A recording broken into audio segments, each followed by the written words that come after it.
the Facebook data center.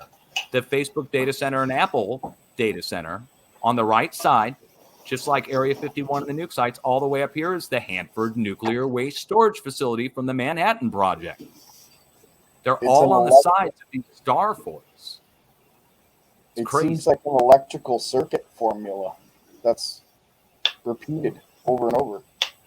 Exactly. And welcome, Eric. We got Eric Hecker back. Welcome, good sir. Had some technical difficulties before. I apologize. No worries. Can hear you loud and clear now, brother. Good to have you. Excellent. I was enjoying the conversation before. I was just on the tail end of my work shift, so I did not catch as much as I wanted to, just bits and pieces. But it's been fascinating, the work that you guys have been doing into these starports. As a tradesman, I've always been eyeballing these structures as way beyond the descriptions of what we were given. It just, what we were told doesn't make any sense.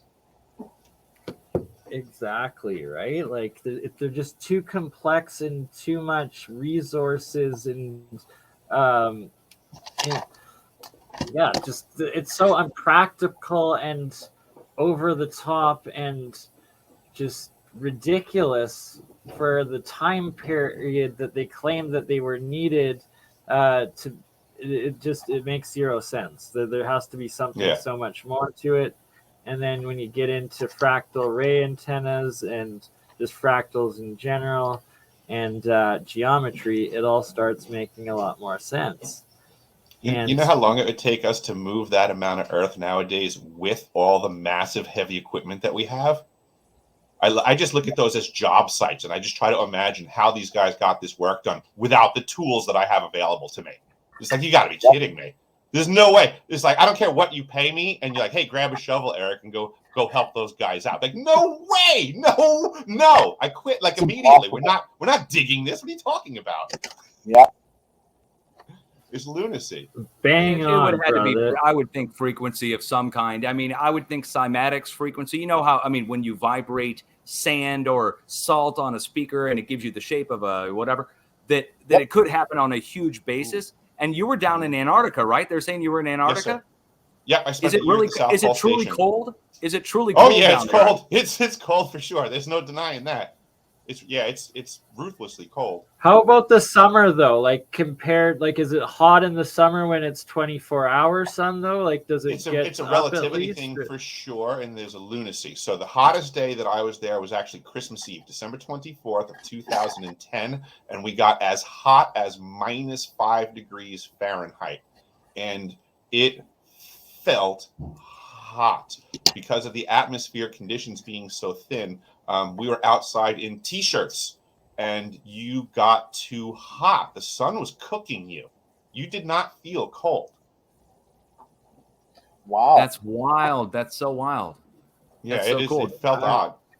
Did they let you go anywhere? I mean, if you wanted to go somewhere, could you like just take off and go somewhere? Or do you have to get permission to go? Obviously, the Russians have their spot and the different people have different spots. Certainly you would need to get permissions if you wanted to get anywhere far. I mean, you can't commandeer a plane or a helicopter or anything. Actually, there's no helicopters that far. It's just planes. Or something.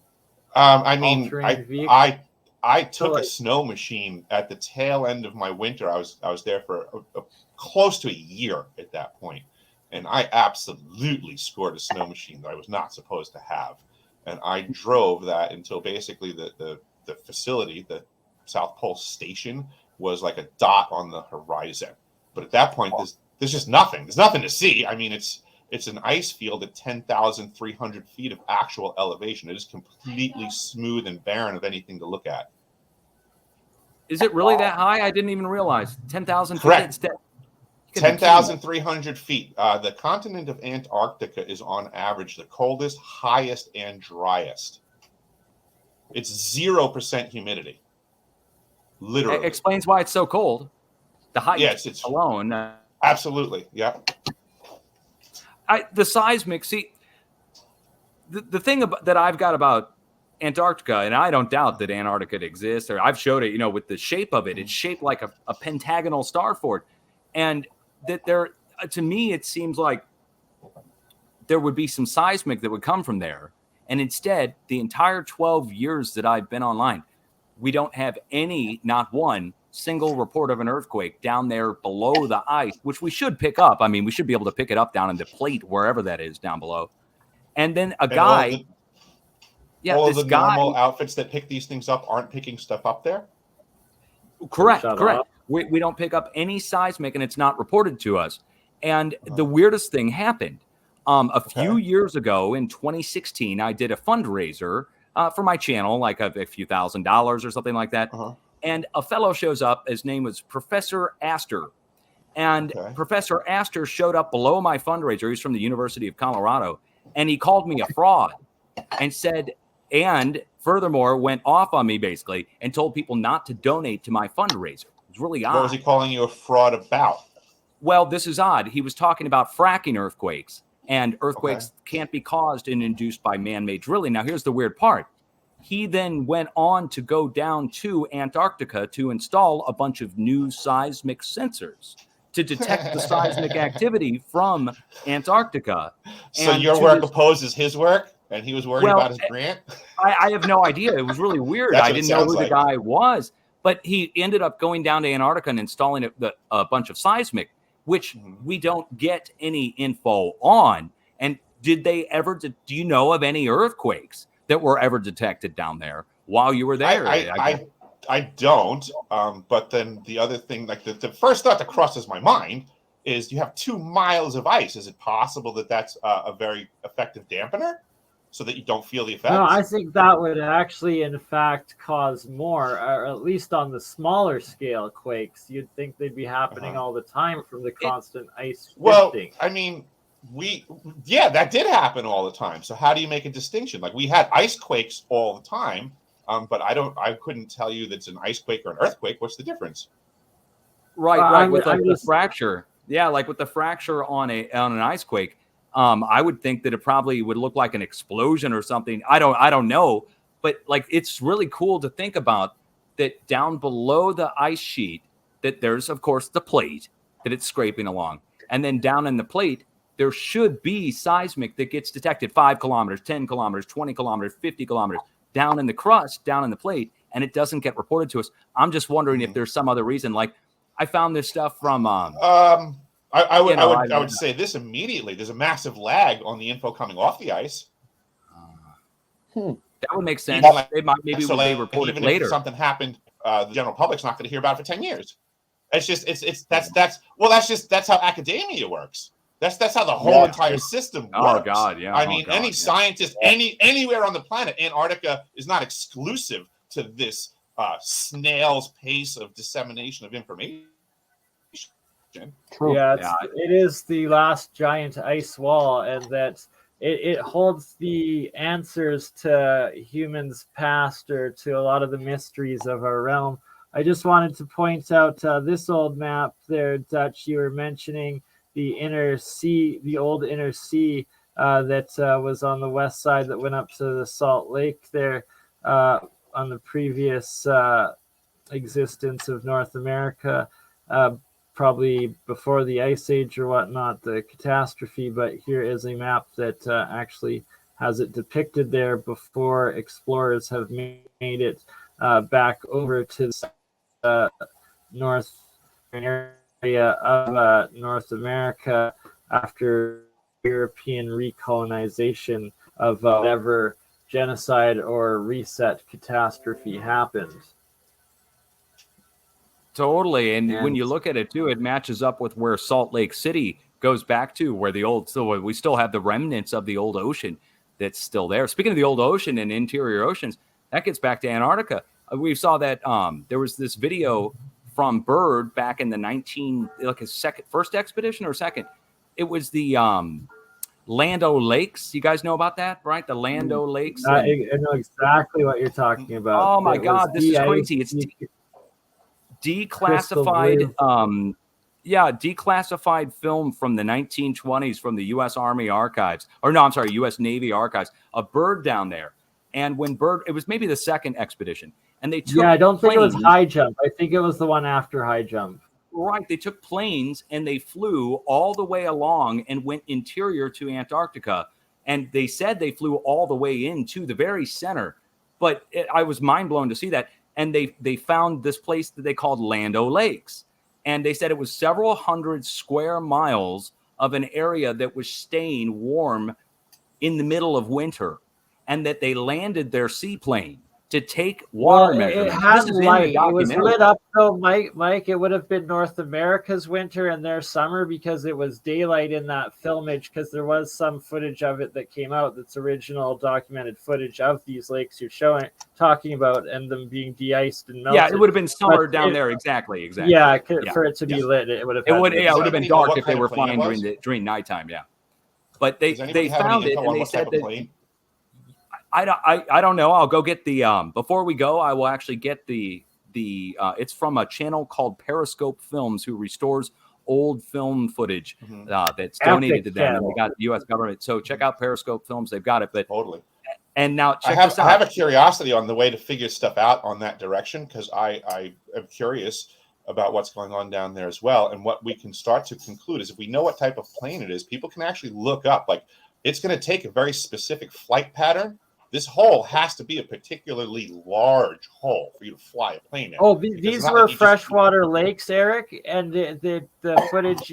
I've seen the footage too. It's like on the surface. Pull it up here. I'm not denying it. I'm just trying to figure out how we can find it.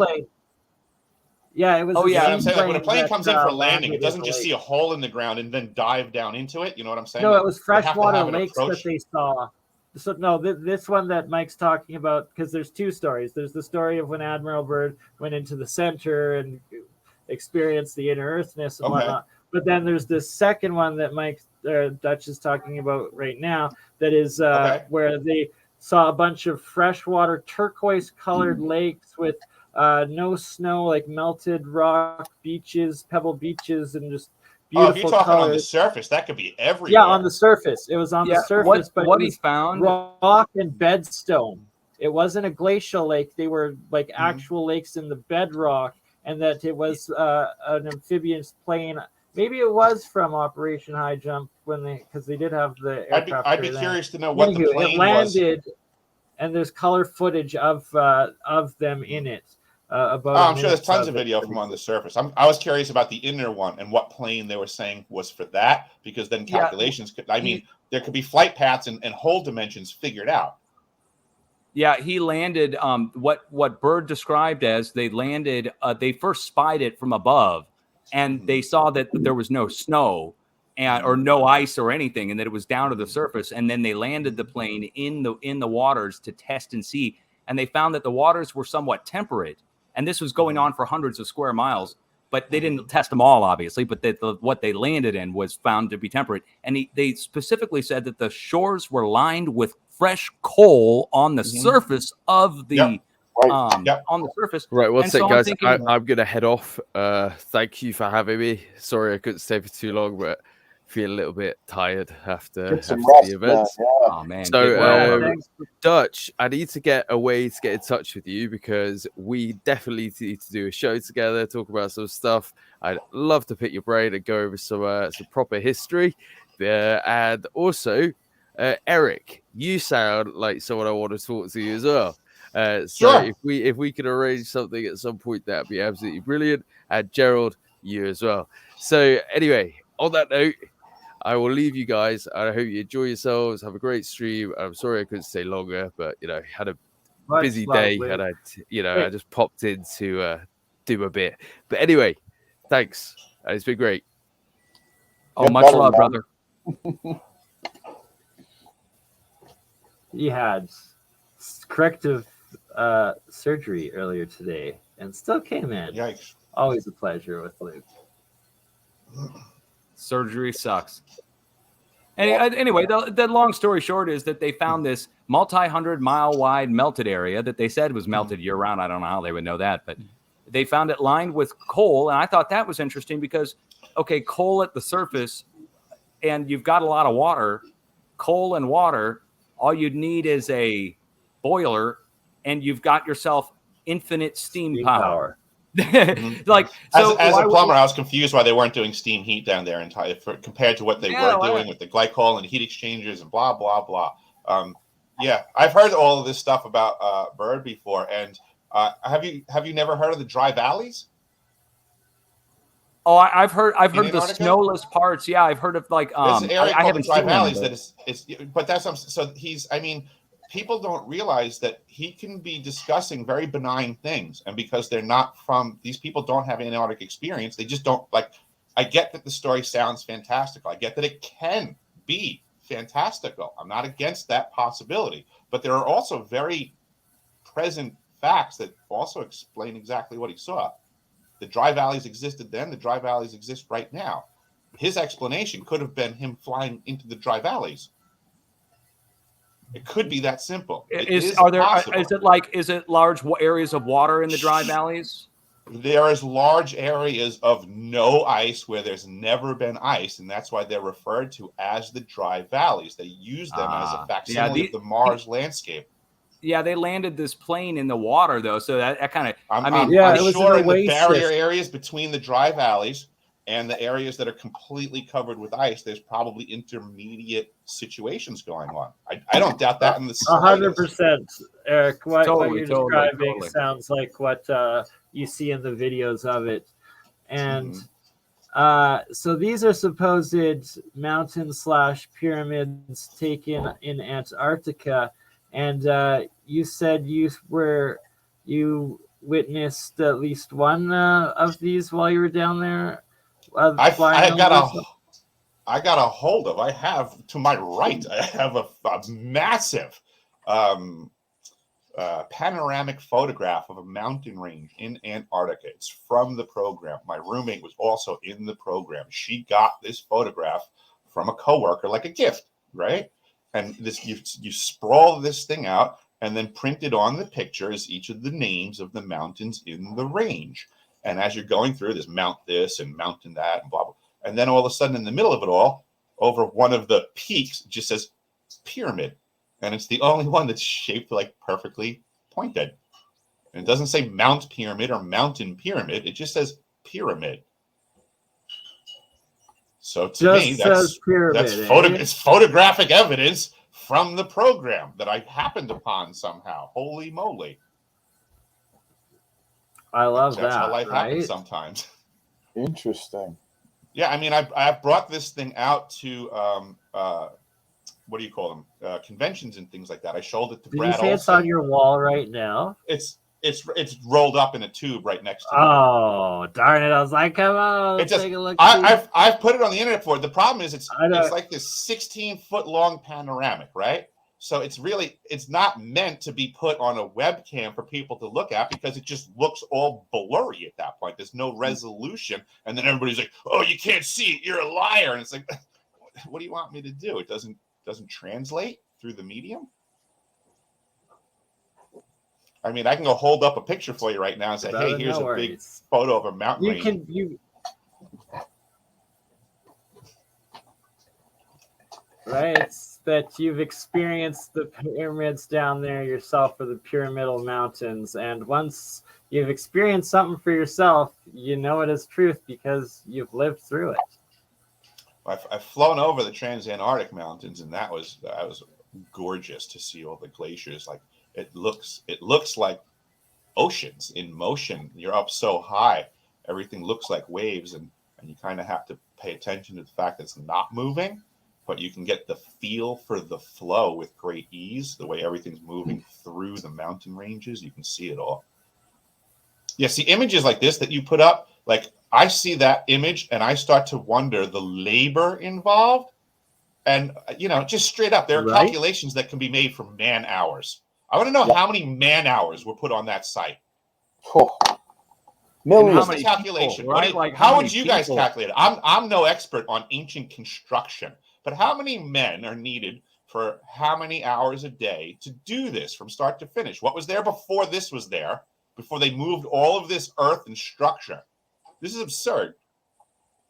Right? Yep. Like the level of terraforming is insane because each one of these canals is literally a wall story down or up from each other, and that they've built these in perfect symmetry and level to be able to flow like that, keep the waters like that, and these massive walls up and up and up like that. It's insane to have to level it all, and that each one of these angles are at least 1, 2, maybe even up to like 3 or 4 stories of pure wall elevation between each level of these moats and their walls and what they're building, and that they have to have this inner same battery geometry, the battery unit that they've bastardized with the bastion fort that we find everywhere as the base of it. And then a lot of the time, the more advanced, then you're going to have an outer shell of with the water in between it insulating, and then between that, then these additional radial pieces. And it's like, these don't make sense for battle sake. Like, what the heck is this little square here, this little square, this little, like, from people attacking? Like, no, that's not logical in any sense. Like, and that with horse and cart and shovel, and how the heck would they even level it or get this above perspective to be able to understand this perspective of above, and then what they're going to have to level on the ground, and then actually start doing it all with animal and manual labor? Like, are you freaking kidding me? This is next to impossible. And no instantaneous communication either. So, I mean, you're trying to get it down to a point on either side. I mean, just think about it, guys. This is the man hours. You're right. It'd be like 20 trillion man hours. And how many bulldozers nowadays do you think it would take? I mean, geez, this is insane. Horse and buggy. And then I also think too about like practical reality on a job site, right? How do the folks back then convey the information from the architect's head to the tradesman's hands? We have blueprints and stuff nowadays in conversations, right? How did they practically do this back then? Did they have blueprints for all these facilities that we don't have? Like, what was the medium of communication? Since you're right, they don't have, a way to do it across the site, but let alone how do they even convey the idea? This is what we're going to build. Yeah, like it would take a day's journey just for one person to take one of the prints to the worker on the other side of the city, because they'd have to like walk it or hike it or take a freaking horse. Like it's so impractical. Well, that star fort that you showed out in the Florida Keys earlier, how many bricks were built? Like, what? How many boats worth of bricks did they send out there? Are you kidding me? Was it 16 million? I think. Yeah. How do you get truckloads of bricks on and off a wooden? Yeah, and they built at the height of the island. Civil War. Where do you get the manpower at the height of the Civil War to do that? How many meetings would it take literally to build just one section of wall? Coordinating that star fort being built over there. Impossible. Like it's we've got a hidden history. I mean, it's pretty obvious there's a hidden history. I'd say the one place where we don't have any clue on it is where there probably would be down in Antarctica, where it's just 10,000 feet of ice, and anything down below is going to be scraped away anyway, so we wouldn't have evidence there, and it would be so old anyways that you wouldn't know. Like I can tell you this much: when they were drilling, being a relative term, using hot water to remove the ice to get down to do stuff for the ice cube neutrino detector installation, they were hitting trees and palm trees and stuff like that. Wow. Yeah, I've heard of that too. There was stuff in the ice for sure. It was palm tropical, ice? subtropical plant and animal like matter and fossilization they'd find underneath the ice and in the sludge. They found all kinds of weird. They found a crate of old hot dogs from some old expedition, and they ate them and got sick. Finding palm trees, though, that's huge. I mean, apparently it's the exact in Alaska too. About the woolly mammoths that were frozen, I don't know where that was, but there were those flash frozen over by Fairbanks. Is that what it was up north? So yeah, over by Fairbanks, the guy had 5-acre property. He's got over 10,000 woolly mammoths on it. Wow. Yep. The boneyard there, right? Yep. Like correct. Yep. And that a lot of what they're finding is that the plants are like tropical-ish or like just subtropical, definitely a lot, not just northern, but actually tropical and what's in between it? I don't know. Sorry. People don't realize right now the southern part of Alaska right now is a rainforest. Yeah, that's on the coast. Right. Well, how far north is Alaska, right? Because you're in Alaska. Freakishly north. Alaska's just massive. But the state of Alaska is 1/3 the size of the lower 48. To where you were in with what you experienced in the South Pole in a year at the South compared to where you are in Alaska in a year in the North. I've been to the South Pole Station, which is 90 degrees south, but I've also been to places as far north in Alaska. I think I was up near 72 degrees up in Barrow, Alaska, Ukqiavik, which is the furthest northern point in Alaska. I did some work up there. So they do get 24 hours of darkness in the wintertime for a bit. I guess they get 24 hours of sun for a little while too in the summertime. I don't think I spent as much time up there in the summer though, but it gets cold in Barrow, but nowhere near South Pole. I think the coldest that I saw in Barrow was maybe minus 20 or minus 30 or something like that Fahrenheit. Okay, so pretty much the same temperature as I'm experiencing in southern Alberta, Calgary. Probably. I would be surprised if it gets colder than minus 40 Fahrenheit in Barrow, which is the same as minus 40 Celsius. So you'd be familiar with that. Yeah. Oh yeah. And then how warm does it get in the winter too when it's pitch black there? I remember a couple last year, 2 years ago, it was right around Christmas and super dark, and you were in above freezing temperatures for a week or two or something, wasn't it? Oh yeah, we get weird warm spells every now and then for sure. You talking about up here in Alaska? Yeah, yes, sir. I mean, yes, sir. Yeah, it gets cold in the wintertime, but it's not brutal up here actually, and it could warm up freakishly at any point in time. Today we were supposed to be in the 40s, but it's going to wind up not happening. And we got snow everywhere right now. Right. So, Dutch, I'm bringing this up in regards to a little bit we've talked off air about the weather and the weather patterns and how what we're being told of what it is might not necessarily be exactly that. And that there's been this extreme, especially North America or Americas, where on the East Coast, it can be extremely hot. It will be the exact opposite on the West Coast and be in an exact freeze, but it extends all the way down pretty much into Mexico now, and it goes back and forth all winter long, where now Texas and Mexico are getting snow each year, and that it can be warmer in Alaska when it's close to 24 hours of darkness, warmer there than it is in Mexico, pretty much it's just nuts. Or I guess not.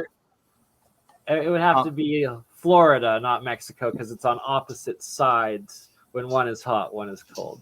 USDA, the United States Department of Agriculture, I think in 2018 or maybe it was 2017, I don't know the exact year, announced that they are new growing guidelines for farmers and people who plant crops outdoors. And they had it organized by a 1, 2, 3, and 4 category going up north. And they shifted every area north by one full number north, whereas stuff that would normally be planted down in Arkansas and North Texas can now be planted up in Missouri. And they shifted that whole thing to the north, all the way to the North Pole, by changing the numbers and saying that's due to climate change, whatever you want to call that, and that the warmer latitudes are shifting northwards the same year. Actually, this was 2012, so it wasn't 2017. It was 2012. And the way I know it was 2012, same year, a bunch of airports across the country shifted their there's a magnetic declination for pilots that's set into a magnet at the airport, basically along the runway, so you can find your way in the darkness or anything else. Anyway, they had to shift the magnet slightly because north had shifted slightly, which we all know is shifting slightly and heading over towards Siberia and picking up pace heading over towards Siberia. And they keep track every year. You can see the progression of the pole, the magnetic pole going over towards Siberia. Now, this gets in with Edwin Haley. That last picture, does anybody know what that was? The sundog one? The one on the right there? Yeah, so this one right here, the drawing? Yes. It looks like a couple of comets and some sort of alchemical astrological. I meant the source. Any idea where that came from? No, Okay. Sorry. I'm intrigued that it matches the sundog so well. Exactly. That's right. Perfect match, actually. Yeah, it is. Truly, that was something that I did witness down in the summer season at the South Pole. I don't know to what iteration, but it was multiple iterations outward. When the sundogs grow into their different iterations and get more complex, they really start to look like a giant flower of life in the sky. And I saw one that was very complex one time, and it had a lot of the circles and the nodes, and I couldn't begin to tell you what level it was, but it was nuts to see happening. Really? Yeah, they get that one's just starting. The one on the left, they're starting to get bigger, and the top ring will grow, and then more rings will grow around the sides, and it actually starts to wrap around your entire horizon line. They get more. You can look up pictures on. You can look up pictures. They grow in a very determined fashion, like in the different stages and such. Can you actually watch them grow line by line, or is it sort of like a field growth? It was. I think it was the latter. It was more like a field growth. It was more like it was more like in a way it seemed like it was like something that you felt like it was there all the time. You couldn't see it. It was like it was materializing in front of you. That's awesome. It was like all in sections. This looks like underground tunneling beneath the fields coming out from the star fort. This is tunnels, and look at the freaking geometry and weirdness. What could be the rationale purpose of this? It makes me think of a Tesla valve, the check valves, the no parts check valves, the one-way valves. Oh, yeah. Tesla makes. That's what that makes me think of. That's what that is. It's exactly what that is. Water flow. That's water underneath, probably, then keeping it in check. Interesting. Did you guys happen to hear, it was not that long ago, there was some information that just came out to the public, which was an example of what I was saying before. That's interesting. That the information comes out in a lag. When I was in Antarctica, when I was on the ice, I was hearing information at the time. So to me, it was understood. I was present in a place where this information was understood. They were already discussing the massive waterways in between the ice sheet and the continent, like rivers and stuff like that, and that there would be large caverns because the rivers flowing are at a completely different temperature than the ice above it, so it would carve out like a half pipe above the riverbed, and there would probably be shorelines and stuff like that. These were just things that I heard back then, and it was only just this year that apparently they came public, and they were like, oh, we flew planes over with LiDAR. We just figured out. And it's like, just figured out seems to be a really screwy way of saying things. Mm-hmm. I remember learning about that at least 15, 20 years ago. Now they're doubling down on that. It's a massive river system. They said equal to any other river system of any other continent that we see that's not covered with ice. Wow. Really? And then isn't this the actual two chunks of Antarctica? It's supposedly this is actually what it looks like. That's an interesting way of putting it. The water, and that there's this water sea between the two.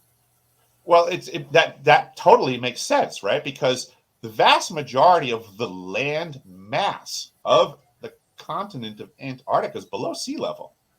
So you go slapping ice on top of it, right? And then you have mountains that cut through that and peak all the way up. Well, down at sea level and or below sea level, it affords a lot of opportunity for there to be waterways in between the ice and the land. Very good. Pretty much what Hitler's guys were saying back in the day. Right. It's the same thing is the same thing that John Warner III, the former Secretary of the Navy that passed away recently, disclosed that we had submarines throughout Antarctica utilizing these waterways. Really? When he was asked about why, his response was space operations. That explains the lack of reporting of earthquakes, guys. I would agree with that. I mean, that if they're going that far, it would cover a lot of lack of reporting for a lot of stuff. Totally. That would explain everything. Mm-hmm. My mind. Once you add submarines to the mix, everything's quiet. It's the silent service. Literally, that gets into the submarine base out in the middle of the Mojave and the supposed connection from the West Coast to the Mississippi River. There's this video on YouTube from several years ago of two ex-U.S. Navy SEALs or whatever, and they're on camera, going on record, you can believe them or not, that they say that starting at Monterey Bay off the west coast of California, that there's a undersea connection of tunnels, and that the United States is more like a plate going over the top of an ocean, and that they take submarines all the way into Nevada and then all the way through underneath the plate and come out in the Mississippi River in a freshwater pocket that comes up through the center of the plate, and that they're able to take saltwater subs out in the ocean, bring them into freshwater, and come up and go down the lock and dam canal system of the Mississippi River. This is all a video I watched. I'm like, what the heck? Now you got... Yeah, this is years ago. I saw that video. So if they could do that maneuver, they should be able to pull off the Antarctic maneuver. Yeah. Makes sense. I mean, it's if there's underground caverns, you can certainly bet that the submarines would use them if they could. They do biannual exercises up here in the north under the ice with the submarines. Ice X happens every 2 years. Yeah, off the coast of Alaska and stuff.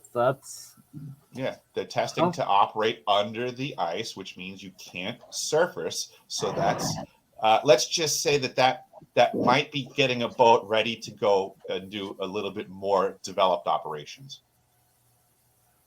Well, yeah, but I'm just thinking of like the size of the ice sheet up there, and like it's essentially a continental-sized ice sheet, especially in the winter.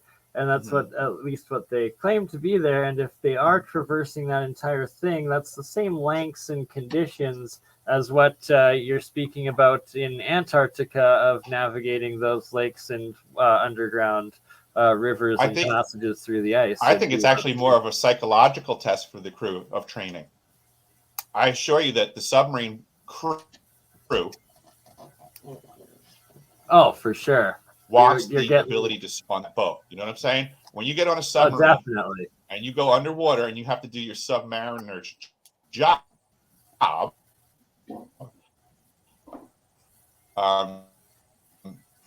no rescue everything's if something great goes wrong. Can surface, right? But you take that away, and that crew now has an issue. So I believe the Ice X operations, I don't think it's so much about the maneuverability training of tight quarters. It's just simply you can't get up. You still have you have a ceiling now, but you still have your left and right movement. You still have depth that you can go to. You just can't surface willy-nilly anymore. You might be able to find a thin spot. Certainly they do training to puncture through the ice. They do that every training with IceX.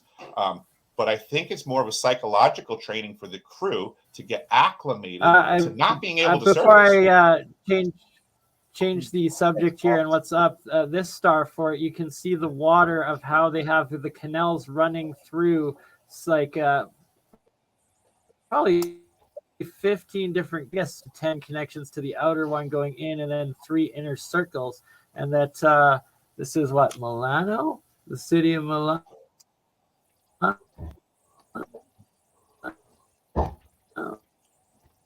And just so you know, Bernie, in 1994, I was in the subservice.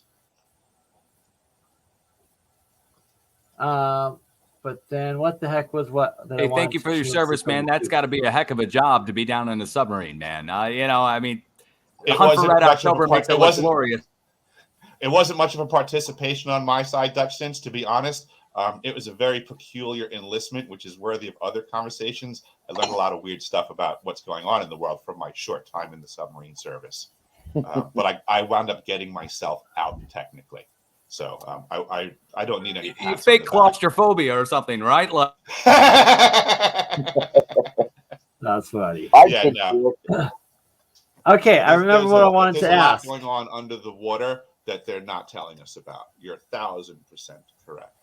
There was technologies that I saw in 1994 that they were apologizing to me for, saying, "Oh, it's an old boat. We have old tech. We're so sorry. We're going to get upfitted." And that was stuff that the rest of the world didn't see for 40 fucking years. Touch screens on phones and stuff. You think Steve Jobs invented that? Come on. Mm-mm. These everybody out there that's loaded gets handed everything.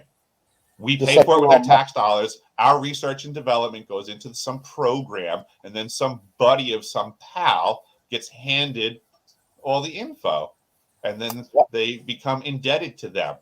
And that company now makes shitloads of money, and you think that the outfit that got them started can't dip into that? You think the CIA gets you all set up and then leaves you alone? Yeah, here's your billion. I heard they never do. Yeah, we're never going to touch any. You're never going to do anything for us. You do everything for us, you mean? So,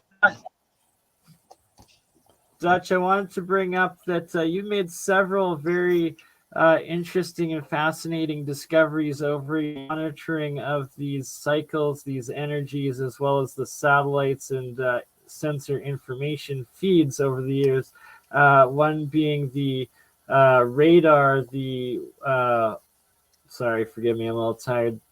Which type of radar was it that causes the tornadoes and the toroidal spinning, as well as all these energy laser beam blasts as well? Oh, Michael, there you go. You're muted. Oh my God. Okay, hold on. Let me get this can of worms and let me open it up. We've got so much that we could talk about when it comes to this. I could go on for 3 hours. This is where I got into all the trouble. This is where I got my channel shut down. This is where this was the forbidden topic, which is directed energy weapons. It was said to not exist. It was said to be a conspiracy. It was said it couldn't happen. It said it couldn't be done. And I understand. Wait, pause for one sec. So, because this could get us shut down, and since Zertis isn't here and Campbell left, I'm going to shut down on both of his channels, and we will just be live on my 2 remaining channels. So I will post the links on that and fully continue aspect of it. The forbidden word, man. The forbidden word. The H word. Yeah. Do not say it. It's like Baltimore, but HARP. So I'm not blaming HARP. HARP is just the go-to word that everybody talks about. Again, HARP is the High Frequency Active Aurora Research Program up in Alaska, does ionospheric research, and it can heat little pockets in the atmosphere and ionosphere up above HARP. It's not controlling your mind in Australia, and it's not fracturing the earth in Turkey. Okay, we can rule those things out for HARP, I think, personally. But what I found, this goes back to 2011, and I noticed this quite by accident. This actually started on New Year's Eve of 2010 going into 2011. On New Year's Eve, thousands of animals fell out of the sky.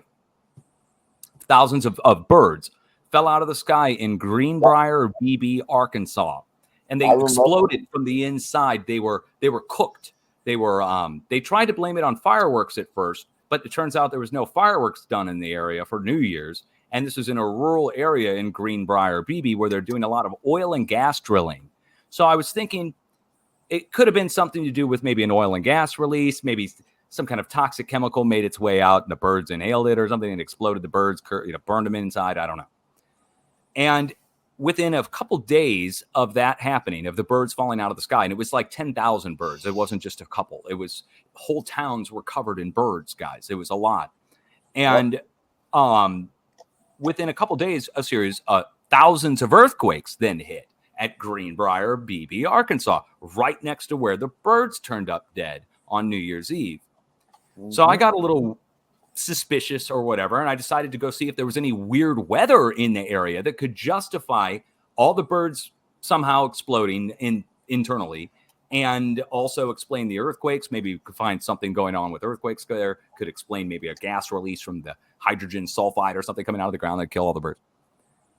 So I go to the radar and I go look at Greenbrier, and coming out of the area just north of Greenbrier, BB, Arkansas, right at the NexRad radar station, the NexRad radar station is pulsing in bright red. It looks like a giant red storm over 500 square miles. It's the whole radar pulsing in a giant ring at once, instead of a beam going around, instead of the rotating dish like you would see from a NexRad radar going around.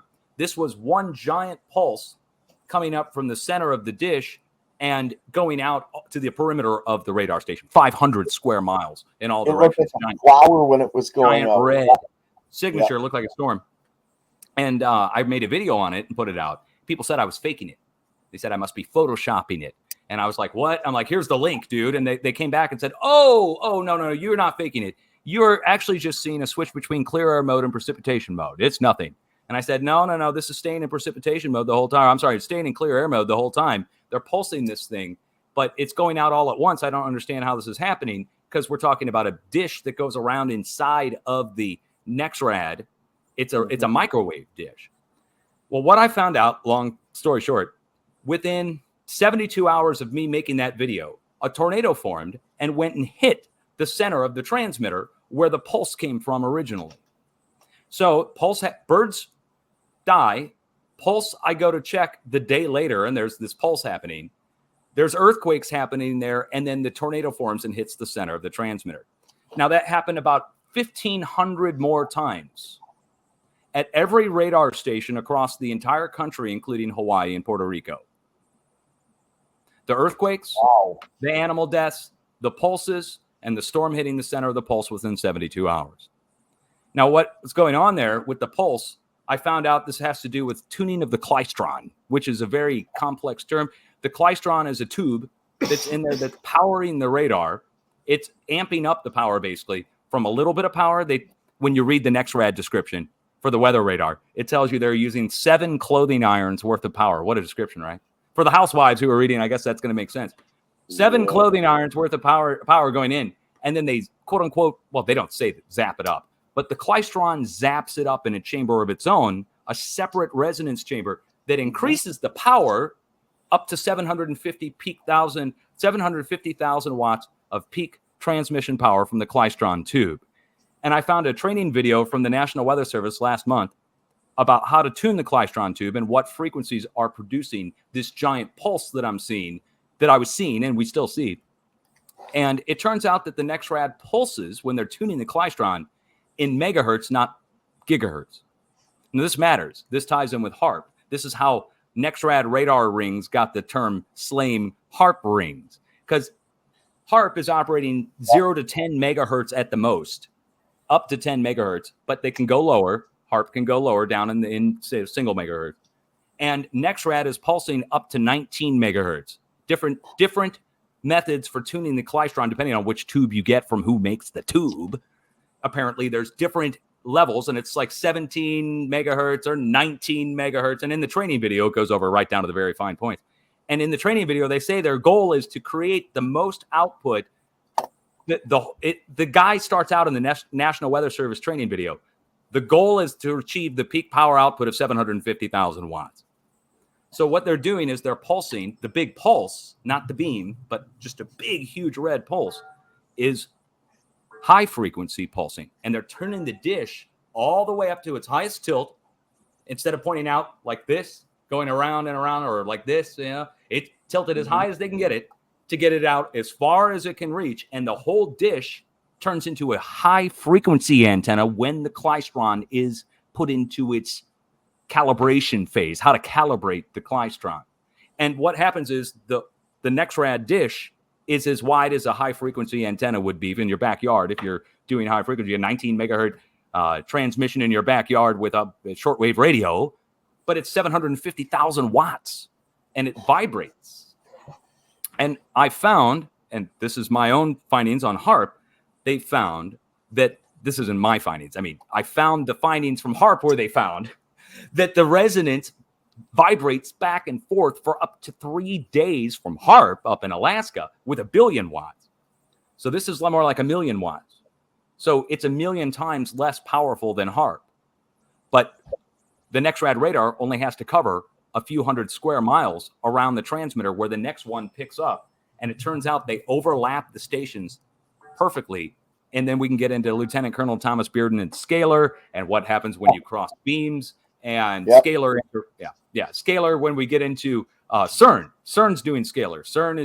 CERN over in Switzerland is taking banks of these klystrons, and they'll take a small particle of iron that they strip off like you do with your monoatomic gold. They will strip off a particle of iron. A company does this for them and presents it to them already. They don't do this at CERN. They get basically a version of that, but it's in a powder form. And they shoot a small, tiny particle of iron or whatever using microwaves. Banks of klystrons, hundreds of klystrons hooked up in daisy chain to one another, where they put in a little power, and out the other end comes picowatts, which is an insane amount of energy. And then they have 2 banks of these. One beam goes one way around klystron, or the klystron beam goes one way around CERN this way. The other beam is going this way, and they collide. And where they collide, that's the scalar. And they call it the scalar Higgs boson that they're studying, where they collide the beams and shoot particles together. Same thing's done with the NexRad.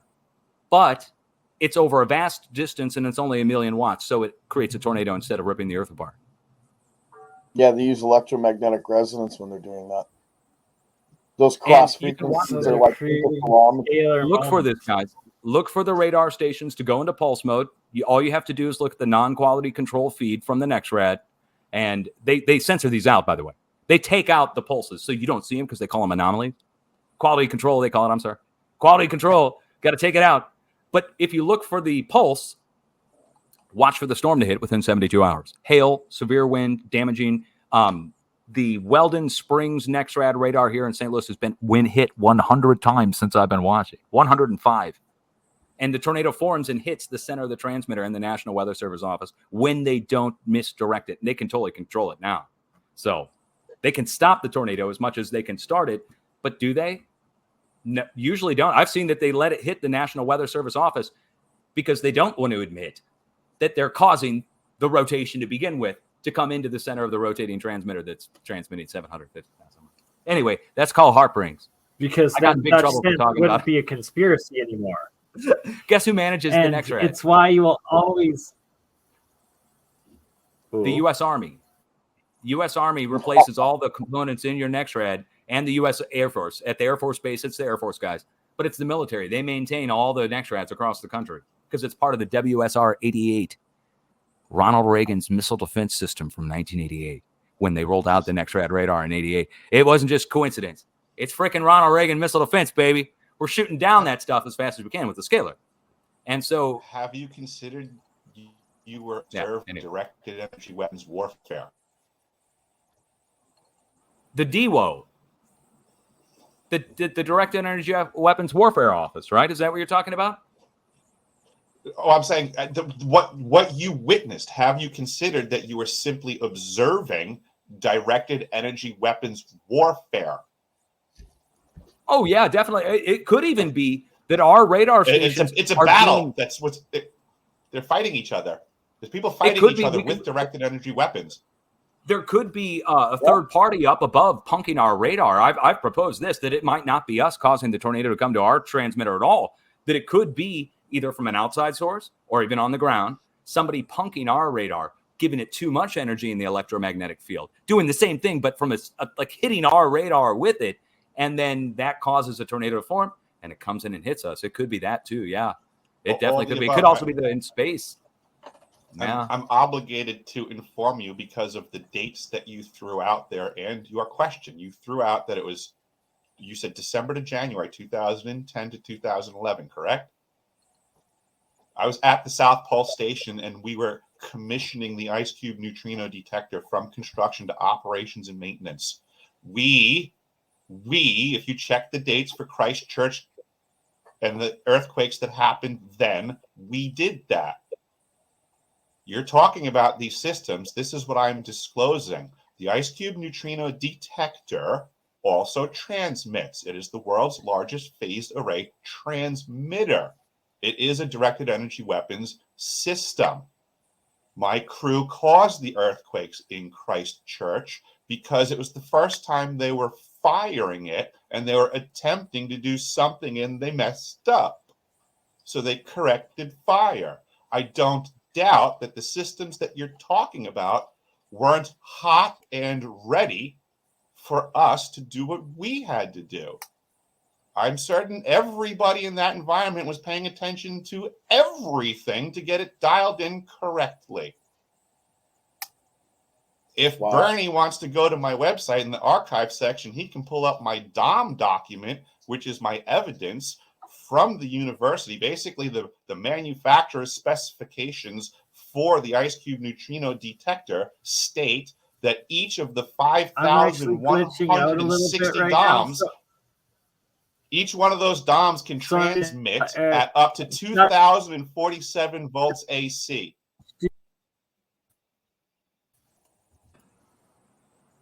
I'm sitting here. I'm breaking out in slight sweat. Hold on.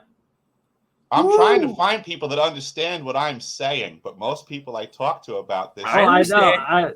This man right here fully understands what you're saying. Wow. So, Eric, you're talking mass private chat to your website. Oh, I'm full screen somehow. This up. Did I click a button? I must have clicked a button. I think I'm full screen. No, I did. I highlighted you. Oh, okay. I'm like having a mind-blowing moment here. Like he's telling me, I'm like amazing. Wow. So what you're saying is that's mass scale interferometry directed. I imagine I'm not as technical, but I gather I can extrapolate what you're getting at. Yes, they can basically take a signal and like move it around, increase it, do it direction. Yeah. But regardless, just like we know from Tesla and scalar waves, I mean, once you turn this thing on, it impacts the entire planet instantly. If they want to do that. I mean, that's the other thing about directed energy weapons is that we have to really rearrange how our minds work. We can temporarily, we think about a weapon like a gun with a bullet in it and a particular caliber. And we're like, oh, it's a gun. What bullet does it shoot? Well, directed energy weapons aren't limited to a bullet. They can do all kinds of things. Yep. They can change your... Guys, we have to have a whole show just on this. I think we should do a whole show just on this topic at some point very soon here. Sure. I mean, like, because with Jeremiah and Jeremy Reese, the alien scientist. This is exactly the technical group of. We will have the uber nerd out of nerdouts that connects all these great minds that understand these things and that have been working on it and experiencing it, and documenting it all, and bringing it together. For the last maybe 10 minutes here, Dutch will end it exactly at 5 hours. But for all of those joining in that aren't aware of Dutch's epic, pretty much 2 decades, at least a decade and a half now, of daily monitoring the system of seismic energies and activities, and his beyond epic record of forecasting earthquakes and his weekly updates of them. Just give us a little rundown and this week's forecast, if you don't mind, good sir. He has the system of all systems. He's got it figured out, that's for sure.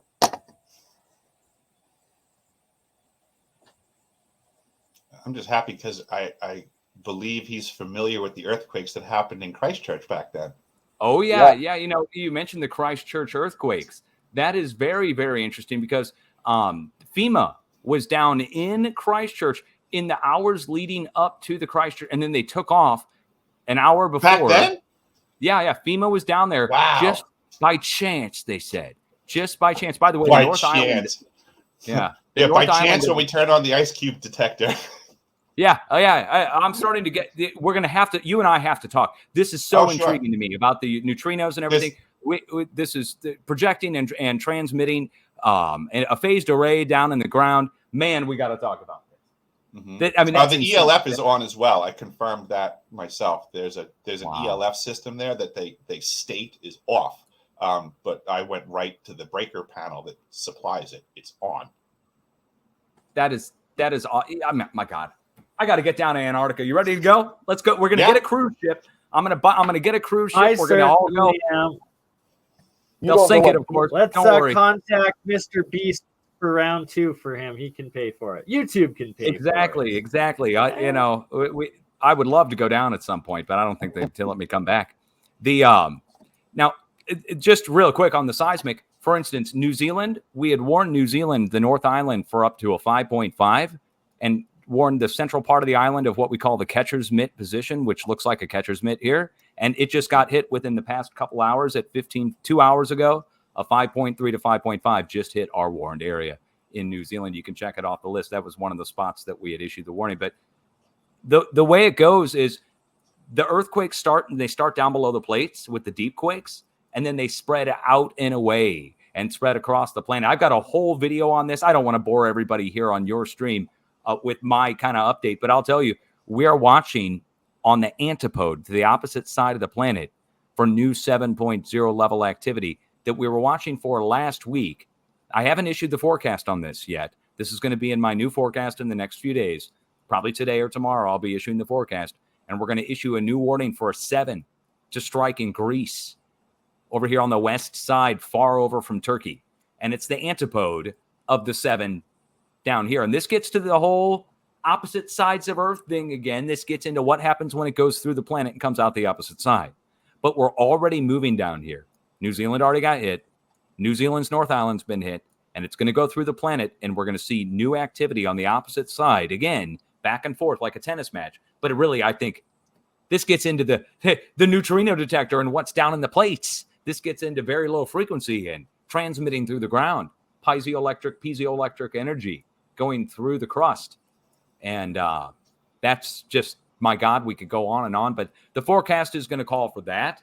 My current forecast also calls for Northern California to be on watch for a new 5. That's not a big deal. We got 5s already coming in and 4s off the coast. It's not that big of a deal for California. The one where everybody, Alaska. Well, actually, it should strike east of you in Yukon, where the 2 rings are overlapping over here in Canada. So just east of Alaska, we should see a new 5.5 in the next 4 days, 4 to 5 days. Break off right here where the 2 rings overlap. That I think that's Yukon. If not, that's right at the Alaska border. Right, Alaska technically comes down all the way down into here, but and then over to the west, the Aleutians, we're out back in the Aleutians. But right now, I think let's look at the smaller earthquakes. This is a real-time forecast, guys.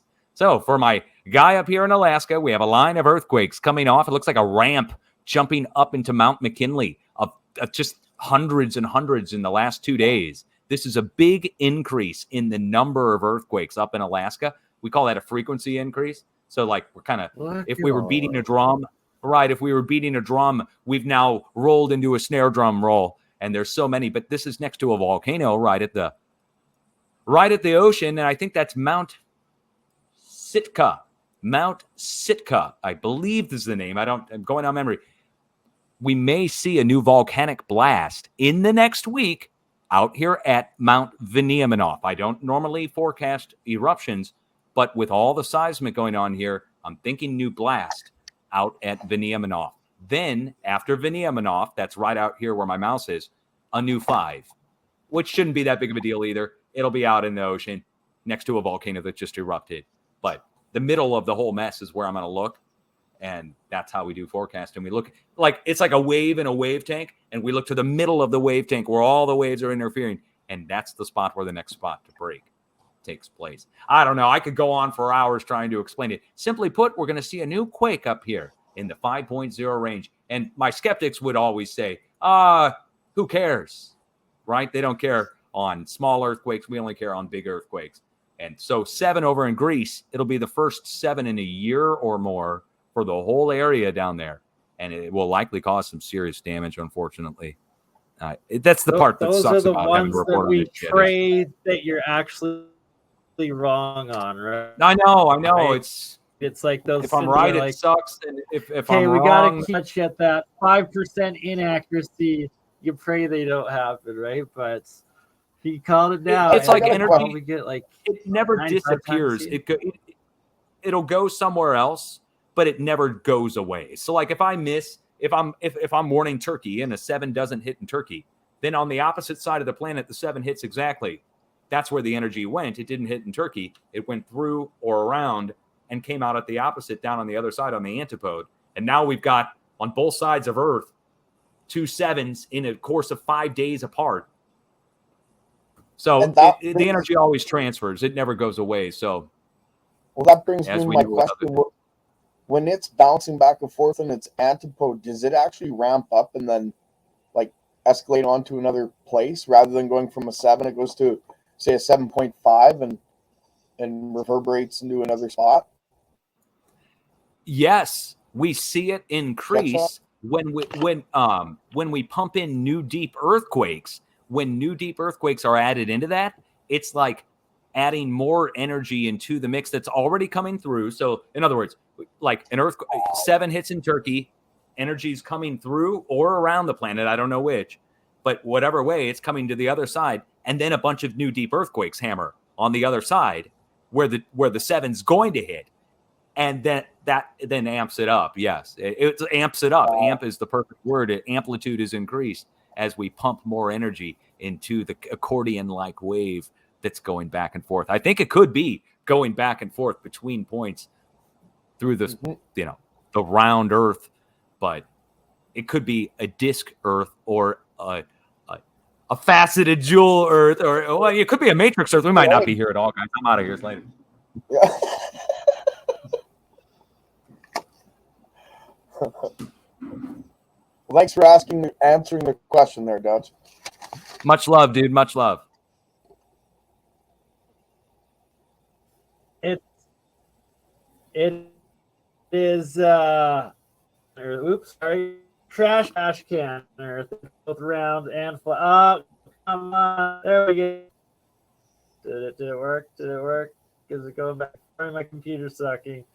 All right. Trash can Earth. There we go. Trash can Earth, round and flat. I like it. And flat so all Dutch the way around. Dutch is the one person that when he's wrong, he actually, or his forecast doesn't happen, he's able to go back in and analyze and figure out where that energy is, and 10 out of 10 times show exactly where it is and puts it immediately into his next update. Usually we'll type it like, hey guys, I found where it went, and it's that it reaffirms just how real your system is, and that it's the actual energies and flow and waves of just how the Earth works, but that, like you said, it doesn't disappear. Energy will always go somewhere else, and that you always find. Oh, definitely. The energy always goes somewhere. And I also am the only forecaster in the world who comes back and beats himself up when he gets it wrong. I wish the National Weather Service would do that. And same with the NOAA Hurricane Forecasting Services. When I get it wrong, I will not issue a new forecast. I will get out the whips, like they use in the Mideast, and they're like beating themselves up for being bad. I'm going to do that for myself. And but I seriously take it serious. When I miss an area, I will not issue a new forecast for that area until I figure out where it's like a flood. If you saw a big storm drop a bunch of rain and then the river starts to flood and you're like, dude, it's going to flood downstream. You go downstream and you're standing there and it doesn't show up. You're going to wonder which way it went. You're not going to think the water evaporated, right? You'll be like, oh shit, it went down that other flow down that way and it didn't go to where I was expecting. It went to somewhere else, but it never disappears. And that's kind of like what it's like. It's like a flowing river of seismic wave, a very low frequency wave going through the plates, which is why I've got to talk to Eric about the neutrino detector now. God, another thing. This is the last thing I need on top of CERN, brother. Eric, you don't know the frequency of the ELF, do you? That they're producing? No, I do not. I just know that it's on. Okay. And I'm sure it's working both ways as well. That's so cool to know. Which is unfortunate. Very unfortunate for the crew, what's going on down there, unbeknownst to most of the hands on site. is what they're riding on top of is not to their benefit. And it has a lot to do with my disclosure because I know it's a new term for everybody else, Havana syndrome. But when you're at a directed energy weapons facility, just about to bring that up. Thank you, Eric. Yeah, so this is part of why I'm coming out, because it's not fair what they're doing to people. Yeah, they're they're reprogramming their electrical firing rate in their brain through ELF is basically what they're doing, and all kinds of other aspects. You can create cancer. You can lots of things can go on. You can go back in the news. My winter site manager lost her mind. And I would say it was also because we were firing up the Ice Cube neutrino detector and they weren't sure how it was going to impact locals.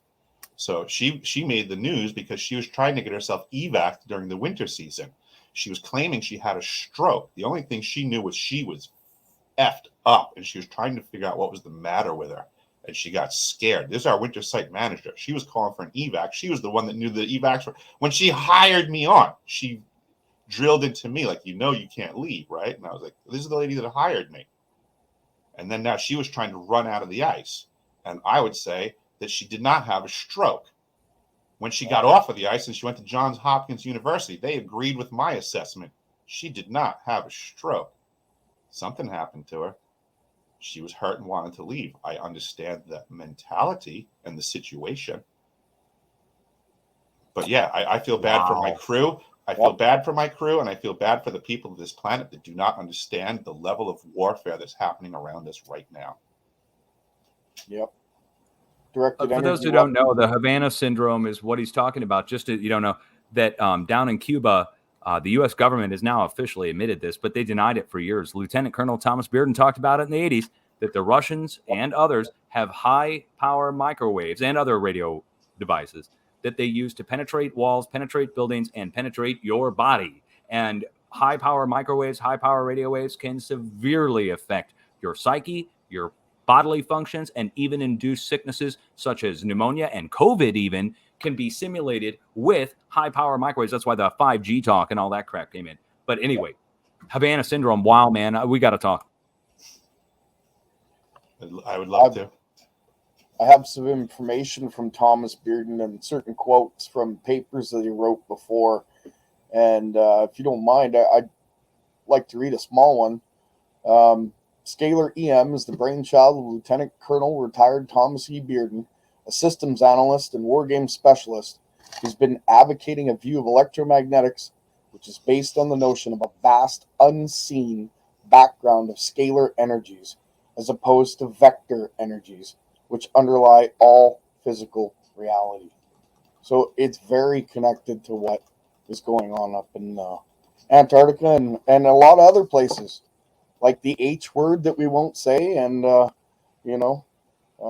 interferometry is basically the basis of that technology and ground electron pumping, I guess you could say. So, yeah, it's dangerous stuff, definitely. Affects brainwaves as well. That's something that could definitely be gone into. If you go to dtic.mil, which is discover.dtic.mil, which is the military's repository for all their information. Again, it's Defense Technical Information Center from the U.S. government. So, I mean, if you're going to the site, it's a .mil website. It's a military website. But if you go to dtic.mil, discovery.d, I'll post it into the chat room, and you search Bearden, Bearden, you're going to find a bunch of papers by Lieutenant Colonel Thomas Bearden on file in the DTIC talking about the use of radio waves for influencing your mind and for weather modification and for missile defense and a bunch of other stuff that he wrote and all kinds of weird stuff. Psychotronic warfare, using directed energy weapons, using microwaves, planting thoughts in your brain, making you hear things, hear voices at a distance. This is all, he wrote papers from the U.S. Missile Command on the topic. So go check it out. If you get a chance, go over to dtic.mil, search Bearden, and you will find it. He even brings up the fact that he could, well, not him, but the technology can affect people on a mass scale, making them melancholy or to that state where you really just don't care about what's going on around you. So definitely interesting tech.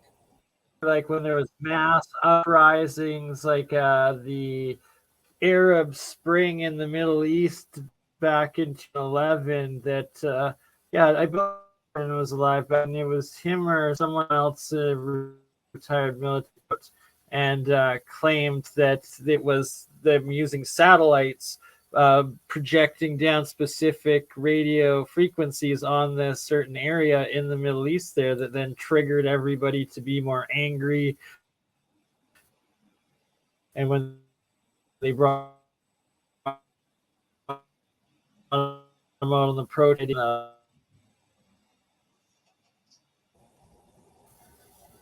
breaking up, I'm disappearing.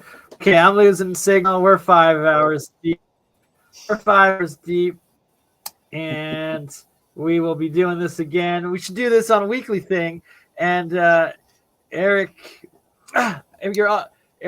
Gerald, Michael, all of you actually are invited back next week, next Thursday evening, with myself, Jeremy Reese, Jeremiah, alien scientist Jeremy Reese, and the amazing Walter Bosley.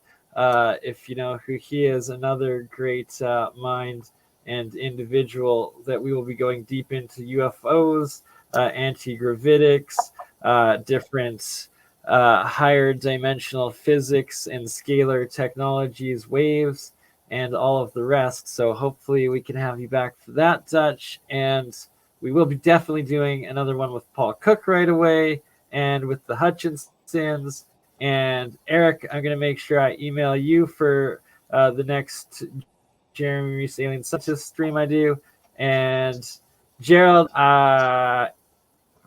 were supposed to be on last night. I think we miscommunicated for our electro culture. Here now. As soon as it ended, I saw Dutch.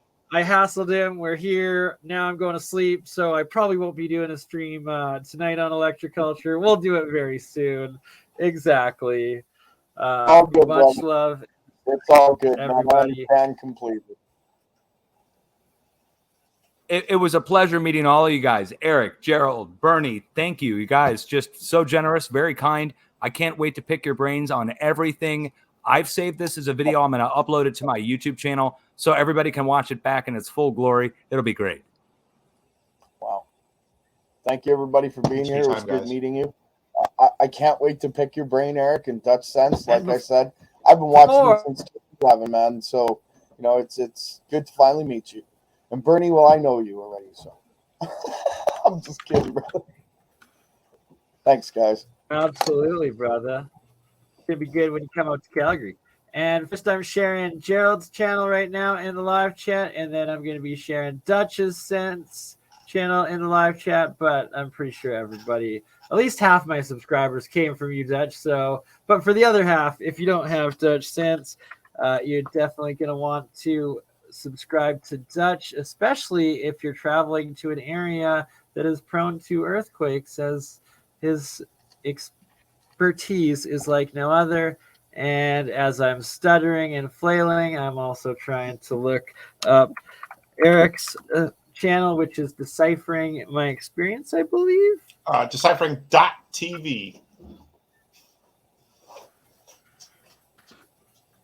Okay, yeah, so you run your own streaming websites at deciphering.tv.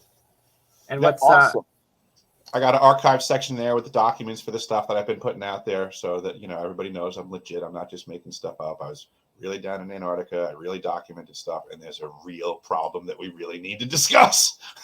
That's awesome. That's great. I'll make sure I share it as much as possible. Awesome. Yeah, I look forward to talking, and anybody can pick my brain anytime they want.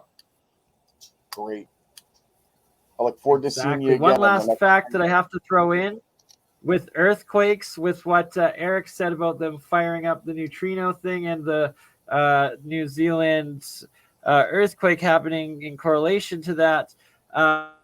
It was also when they first fired up CERN to its most highest potential level, that on the opposite side, the Mongolia earthquake happened on the exact antipode of it at the exact same time that they fired it up. And I had the pleasure of talking and bringing that up with Nassim Haramein in person one time. And he was like, "You're the only other person in the world that recognized that." I was like, well, in this room, but there's more of us, just like in Dutch, Eric, and Gerald. Thank you all. Isn't that where they blew this? Isn't that when they blew the super magnets and had to shut down for a couple of years to rebuild the system because they had outputted so much? Yeah, it might have been. I'm not sure. Yeah, no, that was. They blew the magnets, then they did it again, and they blamed it on a weasel getting into the power supply. The weasel. Right, the weasel. Yeah. I love that clip. That was from a lot of these systems. They integrate them so that, something at the South Pole, something in Alaska, each system can do a multitude of things itself, right? But then when you combine it and you integrate it with this system over here and this system over here, and then we put this one to this setting and this one to this setting, and yeah, I think what Dutch is up to makes a lot of sense to be able to follow the energies around the planet, because I guarantee that there's facilities that are like, hey, we're going to move our beam this way, you move your beam this way, we're going to cross over here, and let's see what happens. And then, oops, what? Oh, sorry, Christchurch. Yeah. Right, exactly. Yeah. And then they escalate it and turn it into all-out weather warfare, and don't give two Fs about nature, the natural workings of things, or all of us citizens that, hey, if you F something up, it's all screwed, we don't know how to fix it. And is that why there's such reports as supposedly the inner core stopped spinning or whatever the heck, but everything being wiki-wonky? And on that note, I think we're 5 hours in. Fair enough. All right, last thoughts, Eric. Last thoughts. Last words. Responsible for Turkey. I think the South Pole Station destroyed Turkey, and this is a shame that the timing. We've moved the battlefield into the civilian world. War has always been an attack on the resources of a nation, but we did it indirectly, remotely, on the battlefield through the medium of soldiers. We've changed the face of war on this planet. We've removed the soldiers. We're attacking the people and the resources directly. This is a new chapter in hell. Yep. Well said. That's well said. Yep. I'll add to that as my last comment. I believe that 12,500 years ago, we did something similar, created scalar wars, and destroyed that which we were all connected to. Maybe call it Tartaria, call it Atlantis, call it both, if you will.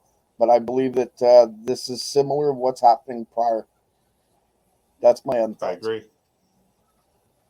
That's actually fascinating you say that, Gerald.